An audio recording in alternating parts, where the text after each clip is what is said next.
How to edit text in Photopea. Hi everyone, welcome once again to another tutorial. In today's tutorial, I'll be teaching you how you can edit text in Photopea. So follow me as I put it through.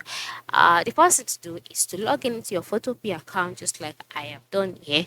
And then once you've logged in, you can select a new project, or you can just select a template. That is, to select a new project, you can um decide to start a project from the scratch, or if you have a template, you can just follow the motive or the way the template has been structured, and then redesign it to fit what you want to use it for. Whichever one, just ensure that you are in the online photo editor, as you can see on my screen. Now, once you've selected a template, or you've started a project from the start, and then you want to edit your text, it is very simple. The first thing to do is to type in the text, all right? And then once you type in the text, the next thing to do is to move to the right side of the screen where you can see other options, right? You can see options such as history, swatches, open, rasterize, layers, channels, paths, and then you can see the text available on this project. So you can now select the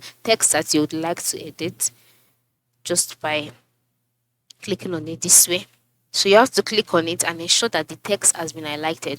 Once you know that the text has been highlighted, go to the top part of this box, and then you'll see options such as the info, the properties, the brush, and then you can see character. All right, just go ahead and click on it.